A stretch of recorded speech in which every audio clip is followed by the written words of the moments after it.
the other thing that comes to mind when you think of this, if you remember the Deshaun Watson trade negotiations, he wasn't going to Cleveland. He was going here. Then all of a sudden, he miraculously ends up going to Cleveland. So there was that kind of dynamic there.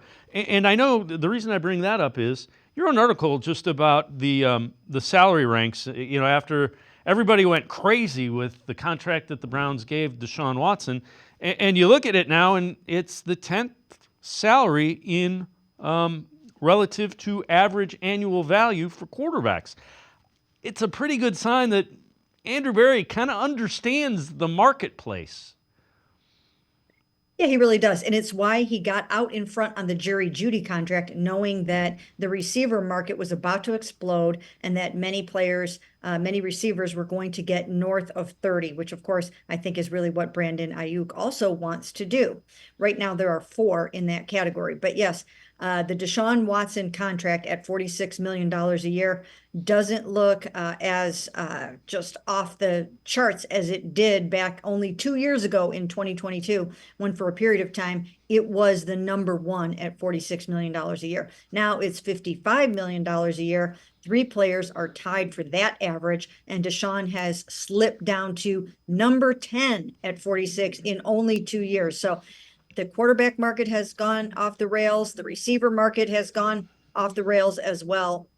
And the Browns are usually right out in front of this sort of thing, and they know how to handle the money. And I would expect quarterback and wide receiver money to continue to go up because the salary cap is going to go up. It's a percentage of the gross revenues. You add in Netflix games and you add in redone, the expansion to 18 regular season games probably adds 2 more weeks. The salary cap is going to continue to go up. It will continue to go up. And again, the Browns always take the long-term view.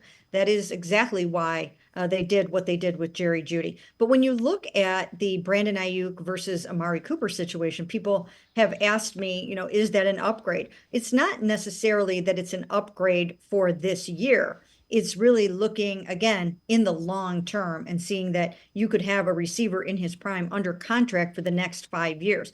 Whereas, are you really going to want to pay Amari Cooper 28, 27, $28 million a year for the next 4 years when he just turned 30 this year? And of course, next June will be turning 31. So it's really about getting a little bit younger at the position if you're going to pay the big money like that. Yeah, I think relative to Jerry Jeudy, Jerry Jeudy is young as well. So you would have your top 2 guys, assuming you're able to get the thing done with Aiyuk, you would get younger at the core for your quarterback who you're building this offense around.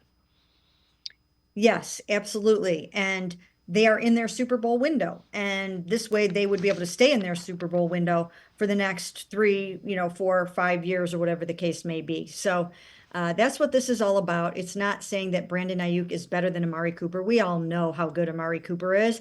And for this particular year, he might be better than Brandon Aiyuk because he has that chemistry and that timing down with Deshaun Watson already. But this is about sustainable success, building for the future, and getting a young guy under contract at that money as opposed to a 30-year-old.